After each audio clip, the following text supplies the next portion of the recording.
Hey there, hockey fans. We are continuing our 2023-24 season previews with the Dallas Stars. And of course, we have to talk the big news, Matt Duchene. We're going to have Joey Erickson join us on this Locked On NHL season preview.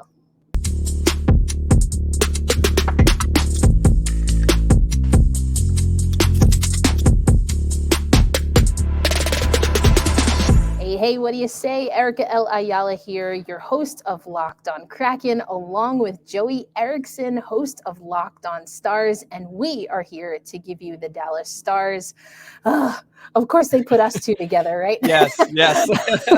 I did a crossover with the Locked On Wild yesterday too, so that was perfect. Perfect match. Yes. Jokes aside, all love here. But we are here to talk, of course, about the Dallas Stars. So first, Joey, we have to start with, what is the biggest storyline surrounding your team coming into the 2023-24 season? Yeah, I would say for the first, few years it seems like the Stars don't have a huge amount of storylines. They seem pretty stable, which is kind of weird to say. There's not a whole lot of concerns, which is it's kind of a weird territory to be in. But on my end, I would say probably the defensive pairings, because it looks like some guys maybe split up from years past, like Esa Lindell and Hakanpää were a pairing that stayed together for really the past few seasons. But also I would think a huge concern, especially to Stars fans, is overtime. The Stars were atrocious in OT last year. They played in it way too many times, and it kind of carried over into the playoffs. And of course, Kraken got a big win in OT in game one against the Stars. And, I was one of those people that was like, oh, who cares? 3-on-3, it's just so different compared to the playoffs where you're playing 5-on-5. Well, it just seemed to kind of carry over. So I would say fixing their struggles in OT and what's the defense kind of going to look like is probably the bigger storylines. Yeah, for sure. Definitely looking forward to, for your sake at least, how that will Yes. look this season. But let's talk next about the team's most significant offseason move and why. We might have teased this a little bit, but want to hear from you, Joey. Yeah, I mean, Matt Duchene comes over, and of course, he's a bit past his prime. He's not what he once was, but he brings over high-end potential, and I think where he's going to make the most impact is going to be on the power play. 2 seasons ago, he scored, I believe it was 14 or 15 power play goals, and he's not going to be on this top power play unit for the Stars, and the Stars were top 5 in the power play percentage a season ago, but it was mainly the top unit that did most of the damage. And I think with adding a guy like Duchene, who has that potential, is going to make them extremely, extremely deadly. Also, he pairs in perfectly with Tyler Seguin and Mason Marchment, who was a line that Seguin and Marchment were pretty inseparable, and they just could never really find that third guy to go with them to complete the trio. And Duchene has already started practicing with Seguin and Marchment, and he seems to be a perfect fit. And he also is a guy that Pete DeBoer loves because he's kind of that hybrid style where he can play center and wing, so he can play some draws, I guess you should say. He could be on the dot. And I think he's a depth piece that the Stars have been missing for years. I love that you're talking about depth. You're talking about chemistry, right? And having consistency there, and also having that utility. So I'm really excited to see how Duchene fits in. Obviously has been with the Predators for a while, but let's talk about who you think is going to be the most important player on this Dallas Stars team this season and what makes them so crucial to this team's success. Yeah, well, my cop-out answer would be Jake Ottinger, of course, because he's the netminder, but I'll steer away from goaltenders because, of course, they're important. The guy that I'm biased towards as well is Miro Heiskanen. I just think he is just so valuable to this team because he's just a one-man breakout. He's so skilled, and he continues to get better every single day.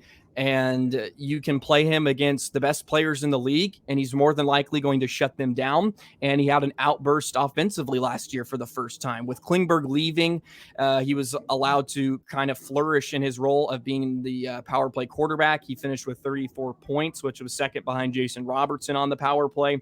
And he doubled his career high in points. He broke the single-season franchise record. And He's the most crucial because without him, there is a just completely different style of play with the back end because they are a bit older and slower. They have some experience with your guys like Suter and Hockenpah and Lindell are now into the early 30s, who are not the most mobile defensemen.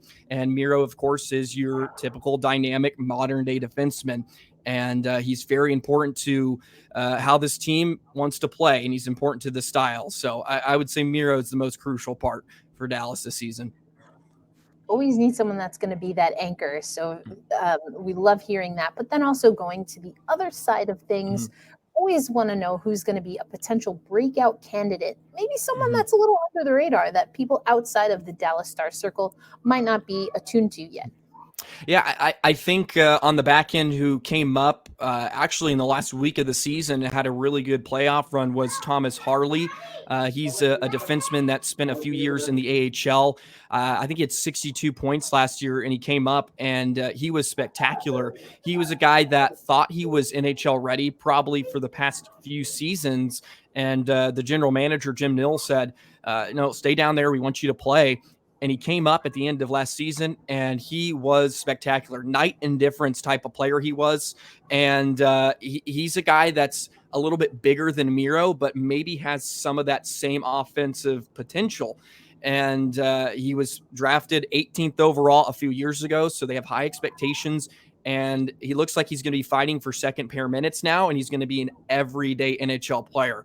I think he's going to be phenomenal, and he's another guy that is kind of like Heiskanen. I think it's going to be very, very fun to watch, and I would not be surprised if people are like, where did this kid come from? Because he turned some heads in the playoffs because a guy that just came up, and then all of a sudden he's playing on one of the better pairings for the Stars in crucial moments, like in the Western Conference Finals. So to see him on an everyday basis is going to be awesome. Yeah, we certainly in Seattle know a little bit about that. So again, just we'll make sure to put that name down on the scouting report for this year. But now let's put it all together, Joey. What does success for this Dallas Stars team look like, and what's at stake if that's not quite achieved? Yeah, it's as I mentioned kind of off the top too, it's a weird feeling as a Stars fan where it felt like for years you were just, yeah, this team could be a playoff team. They could get in and they'll be a tough out if they do. And last year they showed that they could play at the top of the Central Division. And in the last month, they were comfortable to get into the playoffs. They weren't fighting to have to, win 4 games out of their last 12 to get in. So I think there's this expectation now. We're getting to the playoffs. And of course, you have injuries and stuff. There's ebbs and flows in the NHL. But I think there's a great understanding that this team is going to be there towards the end. I think if they got back to a Western Conference final, that's going to be a success. It's extremely hard to even get to that point. So on my perspective, it would be. And of course, a lot of fans are going to say at this point, it's kind of Stanley Cup or bust because the core they have the potential to do it. And the window's kind of wide open. But I understand how hard it is to get to that point. So I think a Western Conference final appearance again would be a huge, huge success. And for the stakes, if it doesn't happen, you got some guys on the tail ends of their career. Joe Pavelski may only be here for another year. He's about to be 40 by the end of next year. He doesn't slow down. I don't know how, but he may not be around much longer. And of course, he's still chasing that elusive Stanley Cup. And you have the Ryan Suters of the world who are doing the same. And your Jamie Benns. As this young core comes up, the old are kind of being pushed out, and you're going to miss some of those veterans and experience if you don't get it done this year.